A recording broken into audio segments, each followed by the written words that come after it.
A coup d'etat is foreseeable in South Africa. Today I would like us to discuss our defense capabilities. With wars and conflicts going on around the world, particularly with what we have recently witnessed between Israel and Iran, it is necessary that we start thinking hard about how we, as the nation of South Africa, would fare in a military conflict if we were to be attacked. I hate to say it, but if we were to be attacked, we will not be capable of defending ourselves. As a matter of fact, we would be annihilated. We face a lot of limitations, particularly, the fact that we are not well equipped. We lack modern weaponry and technology to equip ourselves properly if we were to be attacked. What do I mean by that?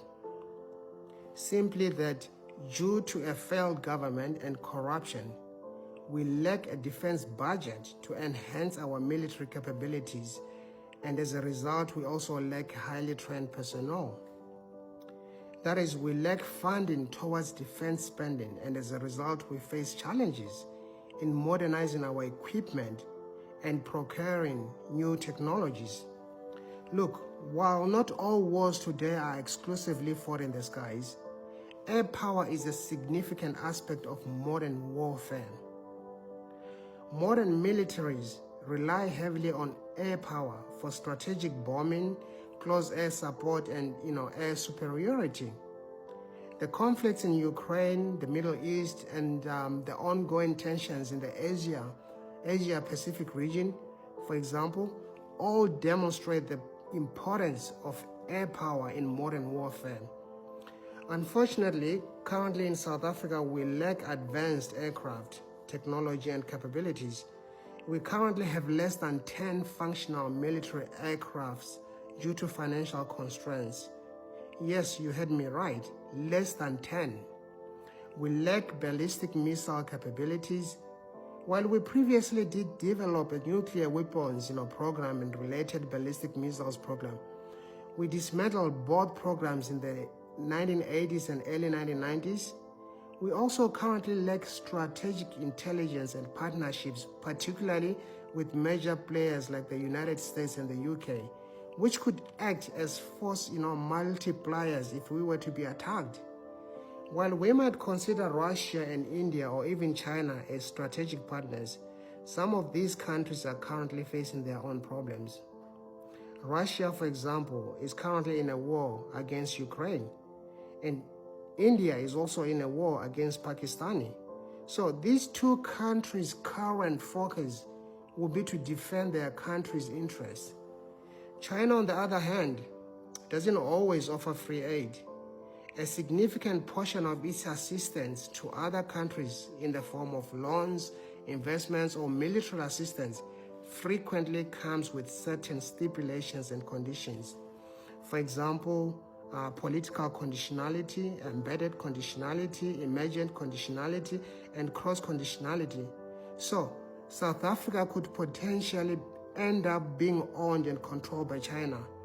So, overall, South Africa is not a capable and modern military force. It is not well equipped to defend its interests and contribute to regional security.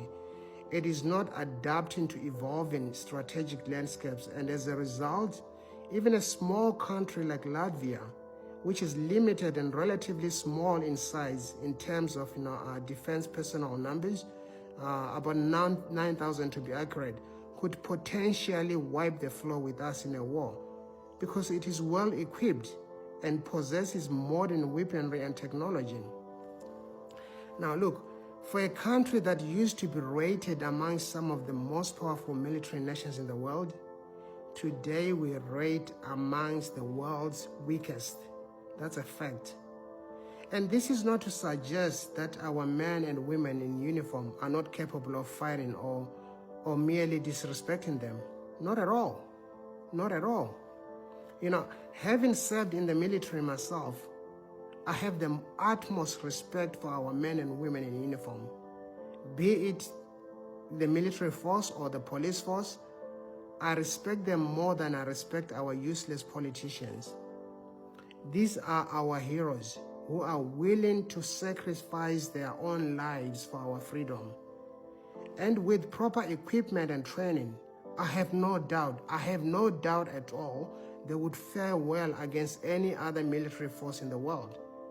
But currently they are being used as sacrificial lambs.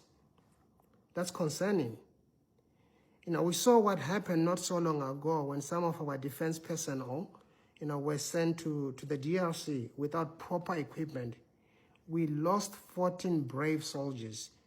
And this is what happens when unqualified people are given defense leadership positions.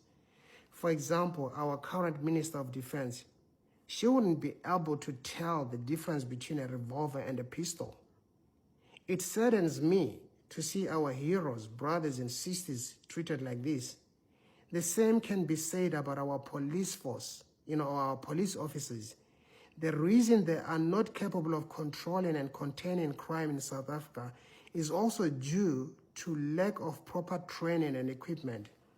To add to that, while our useless and corrupt politicians receive fat salaries for doing nothing but stealing from taxpayers, our heroes, on the other hand, who should be the ones that are properly taken care of, are instead paid peanuts.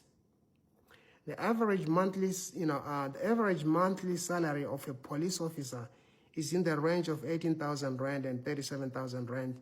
In American dollars, that's between $1,000 and $2,000, while a military personnel earns less than that. In an ideal world, a full-time minimum wage job should be enough to live on, but it isn't the case when it comes to the South African police officers and military personnel. Look, I'm not a fortune teller, a psychic, or a prophet, or a soothsayer or a seer, but I foresee a coup coming to South Africa soon. These brave men and women in uniform are someday going to rise up against a failed and corrupt regime. Mark my words. I rest my case.